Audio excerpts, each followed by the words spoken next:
हम देशों को सिर्फ नक्शों पर नहीं देखते, हम उन्हें उनके भूगोल, उनकी आदतों और उनकी सोच से समझते हैं। दुनिया के हर देश की कहानी अब देश डिकोड पर। यूरोप के उत्तर में स्कैंडिनेविया क्षेत्र के दक्षिणी छोर पर स्थित एक छोटा सा देश है, डेनमार्क। आकार में यह यूरोप के बड़े देशों की तुलना में बहुत छोटा दिखाई देता है, लेकिन इतिहास, समुद्री शक्ति और सामाजिक व्यवस्था के स्तर पर इसका प्रभाव अनुपात से कहीं अधिक बड़ा रहा है। लगभग 43,000 वर्ग किलोमीटर क्षेत्रफल में फैला यह देश उत्तरी सागर और बाल्टिक सागर के बीच स्थित एक रणनीतिक भूभाग है, जिसने सदियों तक यूरोप के समुद्री मार्गों को प्रभावित किया है। डेनमार्क की भौगोलिक संरचना को समझना इस देश की पूरी कहानी को समझने की पहली शर्त है। यह देश मुख्यतः एक प्रायद्वीप और सैकड़ों छोटे बड़े द्वीपों से मिलकर बना है। इसका मुख्य भूभाग जटलैंड प्रायद्वीप कहलाता है, जो जर्मनी से उत्तर की ओर फैला हुआ है। इसके अलावा देश में लगभग 400 से अधिक द्वीप हैं, जिनमें से करीब 70 द्वीपों पर स्थायी आबादी रहती है। सबसे बड़े द्वीपों में जीलैंड, फ्यून और बॉर्नहोम प्रमुख हैं। यही कारण है कि डेनमार्क की पहचान सदियों से एक समुद्री राष्ट्र के रूप में बनी रही है। अगर नक्शे पर ध्यान से देखें तो यह देश यूरोप के उत्तरी समुद्री प्रवेश द्वार पर स्थित है।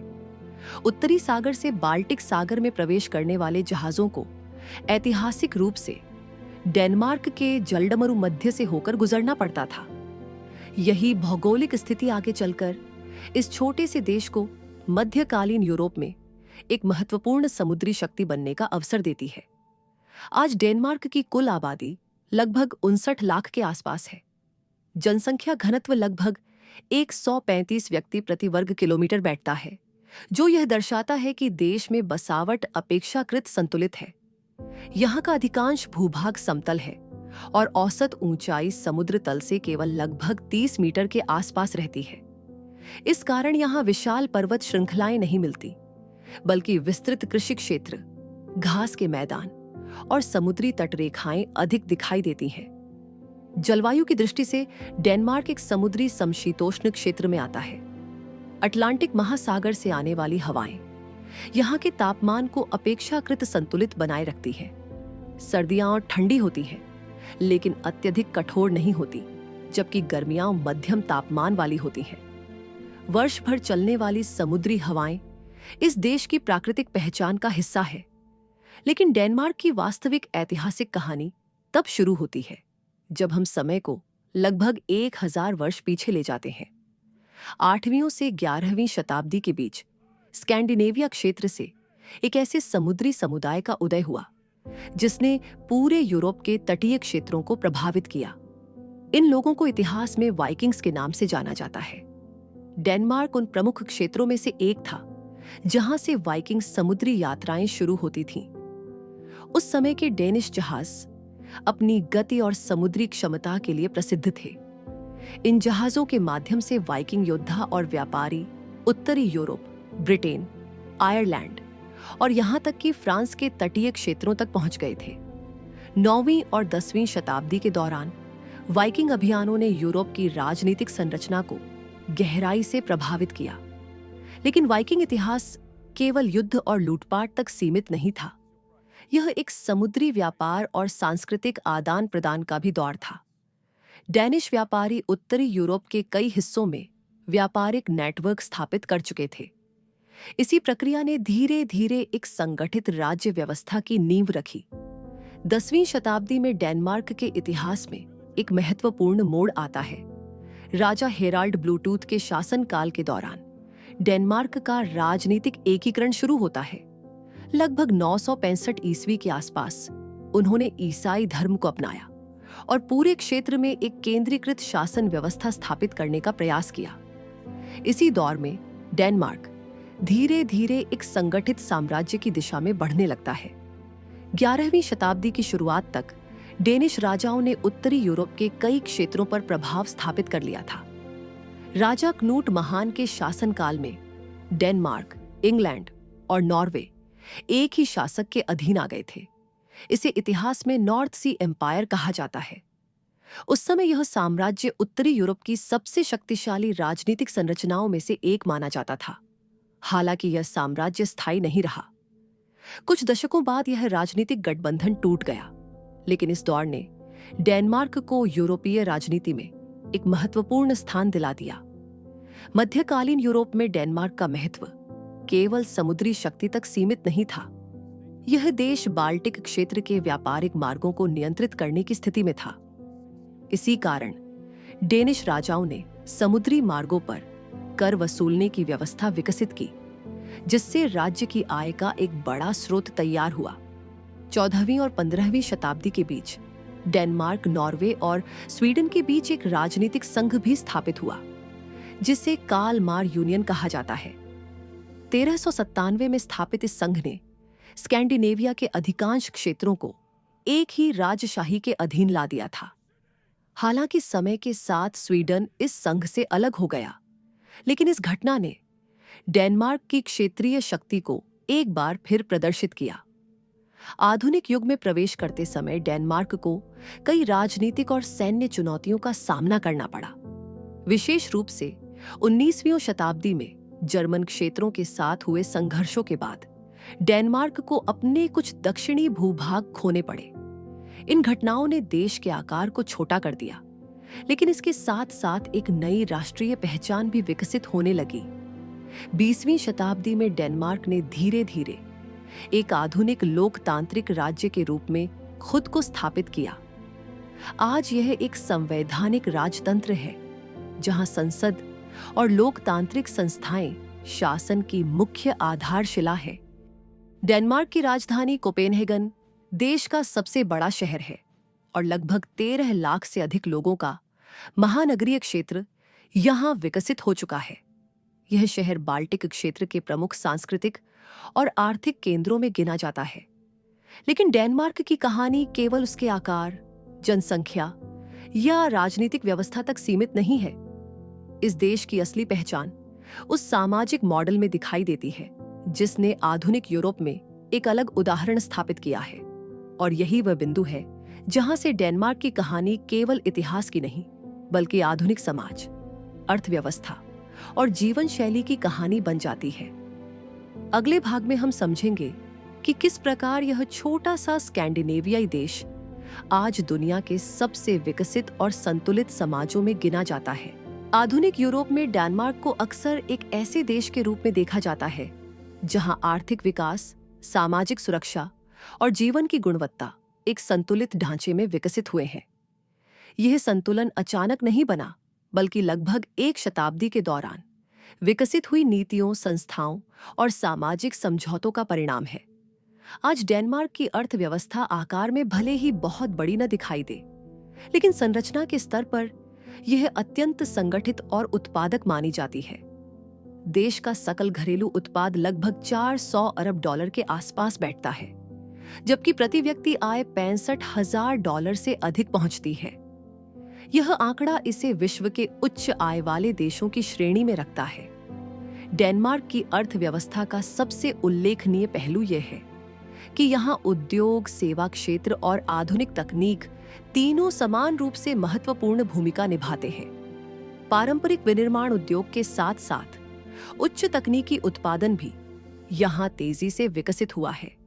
औषधि निर्माण, पवन ऊर्जा उपकरण, समुद्री इंजीनियरिंग और खाद्य प्रसंस्करण उद्योग इस देश की औद्योगिक पहचान का प्रमुख हिस्सा है। ऊर्जा के क्षेत्र में डेनमार्क का मॉडल विशेष रूप से उल्लेखनीय है। 20वीं शताब्दी के उत्तरार्ध में तेल संकट के बाद इस देश ने ऊर्जा नीति में एक बड़ा बदलाव किया। उस समय से लेकर आज तक डेनमार्क ने नवीकरणीय ऊर्जा पर लगातार निवेश किया है। परिणाम स्वरूप आज देश की बिजली का लगभग आधा हिस्सा पवन ऊर्जा से उत्पन्न होता है। उत्तरी सागर के तटों पर स्थापित विशाल पवन टरबाइन इस नीति का दृश्य प्रमाण है। ऊर्जा परिवर्तन के इस प्रयास ने डेनमार्क को वैश्विक स्तर पर एक तकनीकी अग्रणी भी बना दिया है। पवन ऊर्जा प्रौद्योगिकी के क्षेत्र में डेनिश कंपनियां दुनिया भर में परियोजनाएं स्थापित कर रही हैं। इस प्रकार ऊर्जा नीति केवल पर्यावरणीय पहल नहीं रही, बल्कि आर्थिक अवसर का स्रोत भी बन गई। लेकिन आधुनिक डेनमार्क की असली पहचान केवल उसकी आर्थिक संरचना से नहीं बनती। इस देश का सामाजिक मॉडल भी उतना ही महत्वपूर्ण है। यहाँ की सामाजिक व्यवस्था को अक्सर नॉर्डिक मॉडल कहा जाता है। इस व्यवस्था में मुक्त बाजार, अर्थव्यवस्था और व्यापक सामाजिक सुरक्षा प्रणाली दोनों साथ साथ चलते हैं। डेनमार्क में स्वास्थ्य सेवा, शिक्षा और सामाजिक सुरक्षा जैसी बुनियादी सेवाएं व्यापक रूप से सार्वजनिक प्रणाली के माध्यम से उपलब्ध कराई जाती है। नागरिकों को स्वास्थ्य सेवाएं लगभग सार्वभौमिक रूप से उपलब्ध है और शिक्षा प्रणाली भी व्यापक रूप से राज्य द्वारा समर्थित है। इसका परिणाम यह है कि समाज में आर्थिक असमानता अपेक्षाकृत कम दिखाई देती है। यह व्यवस्था कर प्रणाली पर आधारित है। डेनमार्क दुनिया के उन देशों में से है जहां आयकर दर अपेक्षाकृत अधिक है, लेकिन इसके बदले नागरिकों को सार्वजनिक सेवाओं की व्यापक उपलब्धता मिलती है। यही कारण है कि यहां कर भुगतान को केवल आर्थिक बोझ के रूप में नहीं, बल्कि सामाजिक व्यवस्था के एक हिस्से के रूप में देखा जाता है। कार्य संस्कृति के संदर्भ में भी डेनमार्क एक अलग उदाहरण प्रस्तुत करता है। यहाँ औसतन एक कर्मचारी वर्ष में लगभग 1500 से 1600 घंटे ही काम करता है, जो कई अन्य विकसित देशों की तुलना में कम है। इसके बावजूद उत्पादकता का स्तर ऊंचा बना रहता है। इसका कारण कार्यस्थलों पर दक्षता, तकनीकी उपयोग और कार्य जीवन संतुलन पर दिया जाने वाला महत्व है। डेनमार्क में कार्य और व्यक्तिगत जीवन के बीच संतुलन को सामाजिक नीति का हिस्सा माना जाता है। माता पिता के लिए लंबी मातृत्व और पितृत्व अवकाश व्यवस्था उपलब्ध है और कार्यस्थलों पर लचीले समय की व्यवस्था भी सामान्य है। यह संरचना परिवार और पेशे के बीच संतुलन बनाने में मदद करती है। शिक्षा प्रणाली भी इस सामाजिक मॉडल का एक महत्वपूर्ण स्तंभ है। डेनमार्क में उच्च शिक्षा संस्थानों का नेटवर्क अपेक्षाकृत छोटा लेकिन उच्च गुणवत्ता वाला माना जाता है। कोपेनहेगन विश्वविद्यालय और आरहूस विश्वविद्यालय जैसे संस्थान यूरोप के प्रतिष्ठित शैक्षणिक केंद्रों में गिने जाते हैं। शिक्षा व्यवस्था का एक दिलचस्प पहलू यह है कि यहाँ विद्यार्थियों को केवल परीक्षा आधारित प्रणाली तक सीमित नहीं रखा जाता। शोध, परियोजना आधारित अध्ययन और स्वतंत्र सोच को भी समान महत्व दिया जाता है। इस दृष्टिकोण का उद्देश्य केवल ज्ञान प्रदान करना नहीं, बल्कि समस्या समाधान क्षमता विकसित करना है। शहरी जीवन को देखें तो डेनमार्क के शहरों में एक अलग प्रकार की योजना दिखाई देती है। राजधानी कोपेनहेगन इसका सबसे स्पष्ट उदाहरण है। यह शहर आकार में बहुत विशाल नहीं है, लेकिन इसकी संरचना अत्यंत सुव्यवस्थित है। यहाँ साइकिल मार्गों का नेटवर्क इतना विकसित है कि शहर के दैनिक परिवहन का एक बड़ा हिस्सा साइकिलों के माध्यम से ही होता है। अनुमान है कि कोपेनहेगन में लगभग आधे से अधिक लोग रोजाना काम या पढ़ाई के लिए साइकिल का उपयोग करते हैं। सार्वजनिक परिवहन प्रणाली भी अत्यंत संगठित है। मेट्रो, बस और रेल नेटवर्क शहरों को प्रभावी रूप से जोड़ते हैं। इसके साथ ही शहरी नियोजन में हरित क्षेत्रों और सार्वजनिक स्थानों को विशेष महत्व दिया गया है।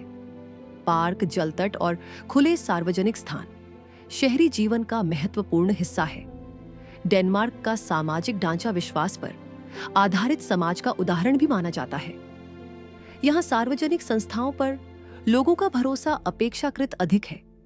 यह विश्वास प्रशासनिक पारदर्शिता और कानून के समान अनुप्रयोग के कारण विकसित हुआ है।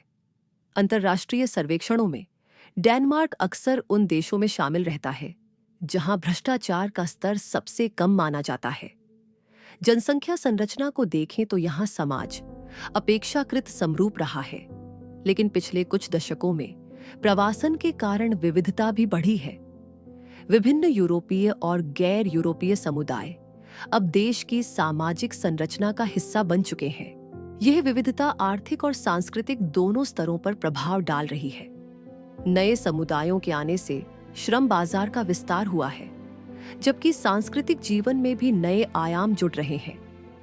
इन सभी तत्वों को मिलाकर देखें तो आधुनिक डेनमार्क केवल एक विकसित अर्थव्यवस्था नहीं है, बल्कि एक ऐसा सामाजिक प्रयोग भी है जहां आर्थिक प्रतिस्पर्धा और सामाजिक सुरक्षा को संतुलित करने का प्रयास किया गया है। और यही वह पृष्ठभूमि है जिसके आधार पर डेनमार्क आज वैश्विक स्तर पर जीवन की गुणवत्ता, सामाजिक स्थिरता और आर्थिक संतुलन के उदाहरण के रूप में देखा जाता है। लेकिन किसी भी देश की पहचान केवल उसकी नीतियों और संस्थाओं से नहीं बनती। उसकी संस्कृति, पर्यटन, वैश्विक प्रभाव और सामाजिक जीवन भी उतने ही महत्वपूर्ण होते हैं। अगले भाग में हम समझेंगे कि किस प्रकार डेनमार्क की सांस्कृतिक विरासत, शहरी जीवन शैली और अंतर्राष्ट्रीय भूमिका इस देश को आधुनिक यूरोप के मानचित्र पर एक विशिष्ट स्थान दिलाती है। डेनमार्क की कहानी केवल उसके इतिहास, अर्थव्यवस्था या सामाजिक मॉडल तक सीमित नहीं है। किसी भी देश की वास्तविक पहचान उसके सांस्कृतिक जीवन, सार्वजनिक व्यवहार और वैश्विक छवि से भी बनती है। डेनमार्क का सांस्कृतिक परिदृश्य इस दृष्टि से अत्यंत रोचक है क्योंकि यहाँ परंपरा और आधुनिकता दोनों एक साथ दिखाई देते हैं। डेनिश समाज की सबसे दिलचस्प विशेषताओं में से एक है ह्यूगे नाम की सांस्कृतिक अवधारणा। यह शब्द सीधे किसी एक भाषा में अनुवादित नहीं किया जा सकता, लेकिन सामान्य रूप से इसका अर्थ है आराम, सादगी और निकटता का अनुभव। सर्दियों की लंबी रातों में परिवार और मित्रों के साथ मोमबत्ती की रोशनी में समय बिताना, गर्म पेय के साथ बातचीत करना या शांत वातावरण में समय बिताना, इन सभी अनुभवों को डेनिश संस्कृति में ह्यूगे कहा जाता है। यह केवल जीवन शैली नहीं बल्कि सामाजिक मानसिकता का हिस्सा है। डेनमार्क की सांस्कृतिक विरासत का एक महत्वपूर्ण हिस्सा साहित्य और दर्शन भी है। 19वीं शताब्दी के दार्शनिक सोरेन कीरकेगार्ड को आधुनिक अस्तित्ववाद का प्रारंभिक विचारक माना जाता है। उनकी रचनाओं ने यूरोप में दर्शन की दिशा को प्रभावित किया। इसी प्रकार डेनिश लेखक हंस क्रिश्चियन एंडरसन की परिकथाएं विश्व साहित्य का हिस्सा बन चुकी है। द लिटिल मरमेड और द एगली डकलिंग जैसी कहानियां आज भी दुनिया भर में पढ़ी जाती हैं। अगर पर्यटन की दृष्टि से देखें तो डेनमार्क आकार में छोटा होने के बावजूद यूरोप के लोकप्रिय गंतव्यों में शामिल है। राजधानी कोपेनहेगन इस देश का प्रमुख पर्यटन केंद्र है। यहाँ का ऐतिहासिक बंदरगाह क्षेत्र नयहॉर्न रंगीन इमारतों और कैफे के लिए प्रसिद्ध है। इसी शहर में स्थित लिटिल मरमेड की प्रतिमा भी एक प्रमुख आकर्षण है, जो हंस क्रिश्चियन एंडरसन की प्रसिद्ध कहानी से प्रेरित है। लेकिन डेनमार्क का पर्यटन केवल राजधानी तक सीमित नहीं है। देश के विभिन्न हिस्सों में फैले तटीय क्षेत्र, ऐतिहासिक किले और ग्रामीण परिदृश्य भी यात्रियों को आकर्षित करते हैं। क्रोनबोर्ग किला विशेष रूप से प्रसिद्ध है क्योंकि साहित्यिक इतिहास में इसे शेक्सपियर के नाटक हैमलेट के काल्पनिक किले एल्सिनोर से जोड़ा जाता है। डेनमार्क की प्राकृतिक पहचान भी उल्लेखनीय है। यहाँ के समुद्री तट लगभग 7,000 किलोमीटर से अधिक लंबे हैं, जो देश के आकार की तुलना में अत्यंत विस्तृत तटरेखा माने जाते हैं। यह तथ्य कई लोगों को आश्चर्यचकित करता है कि इतने छोटे भूभाग वाले देश के पास इतनी लंबी तटरेखा कैसे हो सकती है। इसका कारण वही है, देश के अनेक द्वीप और समुद्री सीमाएं। एक और रोचक तथ्य यह है कि डेनमार्क में दुनिया के सबसे पुराने सक्रिय राजतंत्रों में से एक मौजूद है। डेनिश राजशाही की परंपरा लगभग 1000 वर्ष से अधिक पुरानी मानी जाती है। हालांकि आज यह एक संवैधानिक राजतंत्र है जहां वास्तविक शासन लोकतांत्रिक संस्थाओं के माध्यम से चलता है, लेकिन राजशाही राष्ट्रीय पहचान का प्रतीक बनी हुई है। डेनमार्क की अंतर्राष्ट्रीय भूमिका को समझना भी महत्वपूर्ण है। यह देश यूरोपीय संघ का सदस्य है और अंतर्राष्ट्रीय संगठनों में सक्रिय भूमिका निभाता है। नाटो का भी यह एक प्रमुख सदस्य है। हालांकि इसकी विदेश नीति अक्सर संतुलित और सहयोग आधारित मानी जाती है। इसके अतिरिक्त डेनमार्क की एक विशेष स्थिति ग्रीनलैंड और फैरो द्वीपों के कारण भी बनती है। ये दोनों क्षेत्र डानिश साम्राज्य के स्वायत्त हिस्से हैं। ग्रीनलैंड विशेष रूप से महत्वपूर्ण है क्योंकि यह दुनिया का सबसे बड़ा द्वीप है और आर्कटिक क्षेत्र में स्थित है। इस कारण डेनमार्क अप्रत्यक्ष रूप से आर्कटिक भू राजनीति का भी हिस्सा बन जाता है। अब यहाँ एक ऐसा तथ्य सामने आता है जो कई दर्शकों को वास्तव में चौंका सकता है। भौगोलिक रूप से देखें तो डेनमार्क यूरोप का छोटा देश है, लेकिन ग्रीनलैंड को शामिल करें तो डेनिश साम्राज्य का कुल क्षेत्रफल 2 मिलियन वर्ग किलोमीटर से भी अधिक हो जाता है। इसका अर्थ है कि डेनमार्क का प्रभाव केवल यूरोप तक सीमित नहीं, बल्कि आर्कटिक क्षेत्र तक फैला हुआ है।